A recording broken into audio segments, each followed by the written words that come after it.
I recently watched this video from a popular YouTuber called Takashii from Japan. On his channel he interviews people in Japan about all kinds of things, and this one video really caught my attention. In it he talks to people about the cheating culture in Japan, and more specifically he asks, is prostitution cheating? What's remarkable here is the fact that most of the women Takashii asks say they don't see it as a form of cheating.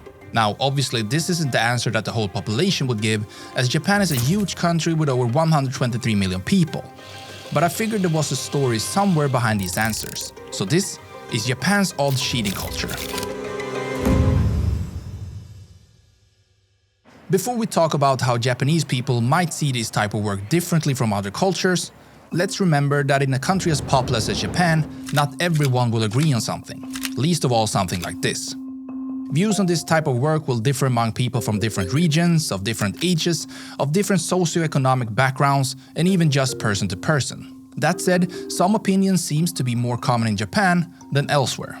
I should also note that in the video I watched, the interviewer is asking whether fusuku is considered cheating. And Japanese is a complex language, and I am definitely not an expert, but from what I can understand, this word is used to describe the whole industry, like the sex industry.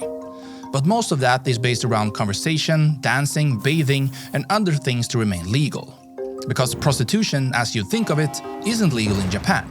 So when the interviewer asked these women if they consider it cheating, if their boyfriend or husband were participating in fusuku, they might be answering to the thought of their respective partner going to a kuyabakura, which is sort of a men's club, a place where men traditionally go after work.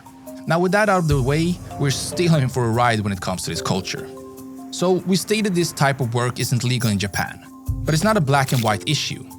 In this respect, Japan is like many other places in the world, where most jurisdictions don't ban all kinds of this outright. There are usually loopholes or laws that aren't enforced, or laws against certain activities that relate to prostitution but not the act itself. In 1956, the Japanese legislature passed the Prostitution Prevention Law. The law seeks to prevent, discourage and restrict this type of work, but it doesn't criminalize the whole industry outright. And this is why this type of work continues to exist semi-transparently in Japan, and might explain why some Japanese people don't think it's that big of a deal. Now, this line of work has existed in Japan for millennia. Again, this is true of most places in the world, but in Japan, supervised prostitution has existed for centuries.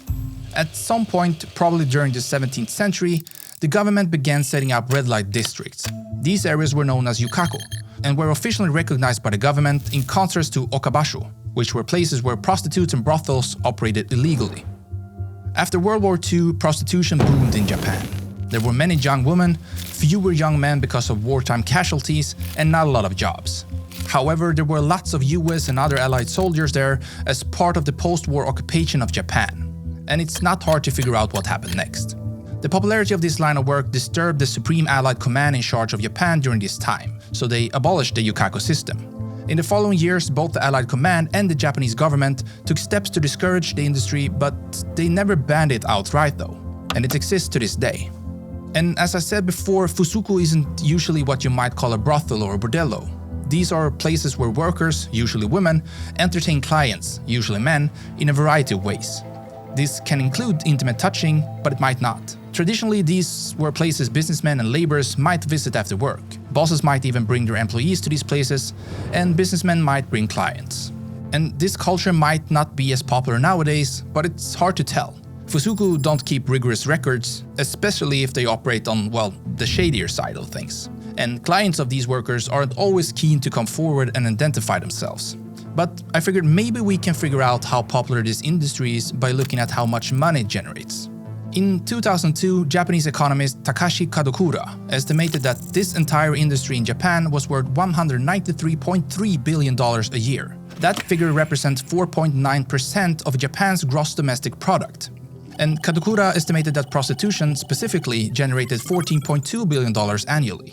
And more recent but less clear estimates put that number between $24 and $40 billion. Statista estimates that there are around 33,000 fusuku operating within the industry in Japan.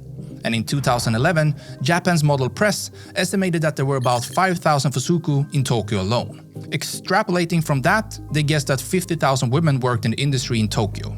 And while this video focuses on the culture of men paying women for services, I should also point out that there are fuzuku that hire and cater to LGBTQ people as well. Not all the women employed by these businesses are prostitutes though. Some are hostesses, some are cleaners, and some are non-sexual masseuses. Another thing to note is that at many massage parlors and spas where intimate touching is available for purchase, that's as far as it goes. Paying somebody to touch you, that's legal in Japan, but full-on action, that's illegal.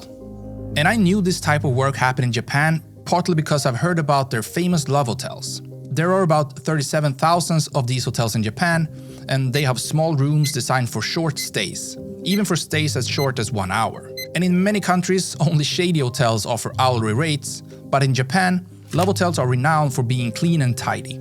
And while these workers do often take their clients to these hotels, they might not even be the main clientele. You see, love hotels are also frequented by young lovers who need a place to be alone, by adulterers, and by people who just need a quick nap or a cheap place to stay. We can tell by these data that this kind of work is fairly common in Japan and in a sense also accepted. Of course, there are Japanese people who are against this type of work, and there are many others who just aren't interested in it. But as Takashi's video demonstrates, many women don't think it's a big deal if their partner engages in some part of this industry. Some of the women explain their feelings about this. Some believe that a man is much less likely to develop feelings for a worker of this sort, and therefore while hiring a prostitute might be a type of physical cheating, it's not a form of emotional cheating that some Japanese women would find more unpleasant. Seeing a worker of this type might not present the same threat to the relationship as an ongoing flirtation with a female friend or colleague. And when explaining their feelings on this, some women mentioned Japan's long history in this line of work. One even talks about how it's different if her partner is with his boss or colleagues, and she might not be okay with her partner going on a one-on-one alone in a bedroom, but him being entertained by women in a fuzuku along with his colleagues doesn't seem to bother her. And this seemed to touch on what many of the women said, which is that this is all part of Japanese culture. Many Japanese women don't find it odd that their boyfriends or husbands might want to see a worker of this type. And honestly, this surprised me, because I always thought of Japanese culture as being more conservative, at least in some ways. And this is partially true. I know that some Japanese people have feelings about women's roles in society that differs from beliefs in Western nations. And I know that Japanese people tend to dress conservatively. And this doesn't include the people in outlandish costumes in places like Shibuya region of Tokyo, of course, but it's also true that Japanese dirty movies routinely blur genitalia with a pixelated mosaic.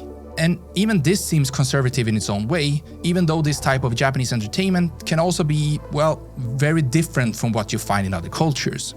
Anyway, regardless of what I knew, or thought I knew about how socially conservative Japan is, I thought some things are pretty common in any culture. If somebody is married or in a monogamous relationship, and they meet with a worker of this sort, their partner would probably call that cheating and be pretty angry about it. But for a significant number of Japanese women, this doesn't seem to be true. So why is this? Is it just because Japanese businessmen have been going to fuzuku for so many decades? Well, maybe. But it's possible that Japanese religious practices play a role too. The traditional religion in Japan is Shintoism, and many Japanese who practice Shinto rituals and traditions also practice Buddhism. About 70% of Japanese people subscribe to Shinto and 67% to Buddhism.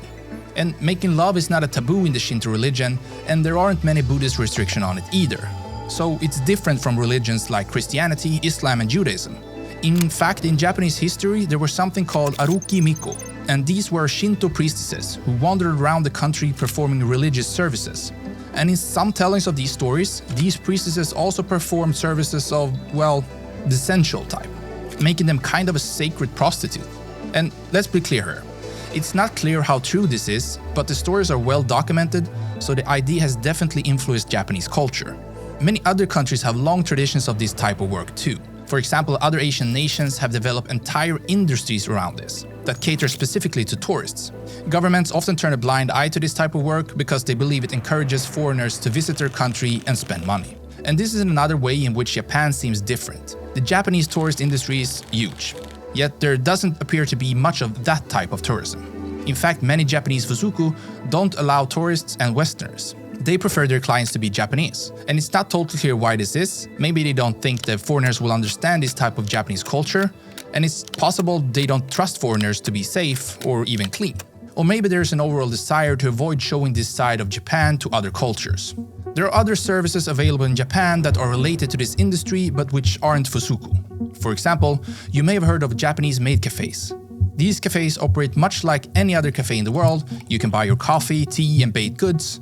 However, the workers are dressed as French maids, and you can chat with them, sing karaoke with them, and even do arts and crafts with them. These cafes allow for emotional intimacy with cute cosplayers, but no physical intimacy. But what about a female client seeing a male worker of this type? Does it happen? It probably does happen, but very occasionally. But there's a similar type of non-sexual work that happens far more often in Japan. Here you can rent a boyfriend for a day. You can pay a charming and polite man to take you out on a fun date, and there are even bars and karaoke places where male hosts can play the role of a boyfriend for their customers. These men aren't prostitutes or gigolos, they simply offer companionship to women who are lonely, too busy with their careers to get a boyfriend, or who simply wants to have something fun to do for an evening. And you can even pay your rented boyfriend to sleep, like literally sleep with you. And there are also women who will sleep with or hug men as a service. Loneliness and lack of intimacy are clearly a problem in Japan, as it is in many places of the world, but these services are overall kind of wholesome, even if the costumes aren't always totally wholesome. Japan has a huge population and sex work is a murky industry, so there's a lot we didn't get to cover. But we tried to cover this culture as good as we could. Is there something important about this type of work in Japan that we missed? Let us know in the comments. Then go learn about something else in the world by clicking one of the videos on your screen right now.